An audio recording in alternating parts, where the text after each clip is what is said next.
محمد اشہد M اے عربی زبان اردو.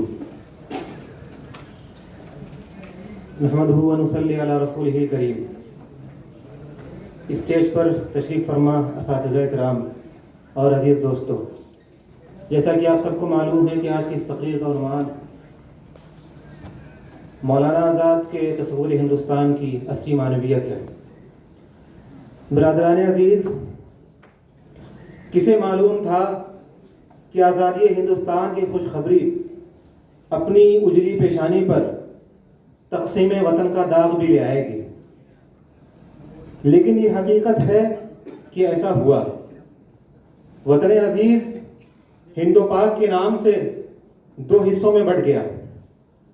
اسباب و عوامل کیا تھے، کون کتنا قصوروار تھا، یہ اپنے آپ میں بحث کا ایک الگ موضوع ہے. سردست مجھے یہ بتانا ہے کہ اس پورے منظر نامے میں جو شخصیت اپنی کوششوں کی آخری حد تک اس دو قومی نظریے کی مخالفت کرتی رہی، اس شخصیت کا نام مولانا ابوالکلام آزاد ہے. اگر کوئی مجھ سے یہ پوچھے کہ مولانا آزاد کا تصور ہندوستان کیا ہے، تو میں بڑی آسانی سے جواب دے سکتا ہوں کہ دو قومی نظریے کی مخالفت اور متحدہ قومیت کی حمایت، یعنی ایک ایسے ہندوستان کا خواب جس میں وطن عزیز ایک گلدستے کی مانند نظر آئے اور اس کے باشندے رنگ برنگ پھولوں کی صورت میں اس گلدستے کے حسن، دلکشی اور رعنائی میں اضافہ کر رہے ہوں. ایک ایسے آزاد ہندوستان کا خواب جس میں امن و امان ہو، سلامتی ہو، اخوت ہو، محبت ہو، ہمدردی ہو.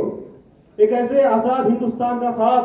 جس میں ہندو، مسلم، سکھ، عیسائی، جین، بدھ، پارسی، دیگر تمام مذاہب کے ماننے والے ایک دوسرے کے مذہبی اور قومی تشخصات کے احترام کے ساتھ ساتھ باہم مل جل کر اور شیر و شکر ہو کر زندگی گزر کر سکیں. مولانا آزاد ہندو مسلم اتحاد کے کتنے بڑے حامی تھے، اس کا اندازہ مولانا کے ان جملوں سے لگائیے، جیسا کہ بعض اور لوگوں نے بھی اشارہ کیا کہ انہوں نے ایک موقع پر کہا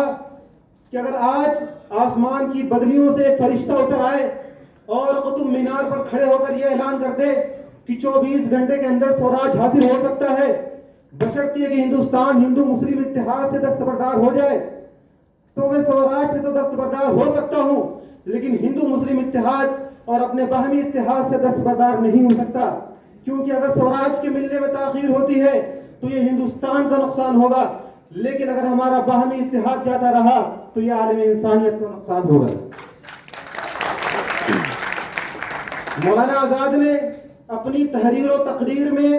ہر پہلو اور ہر زاویے سے تقسیم ہند کے نقصانات کو واضح کیا ہے، لیکن افسوس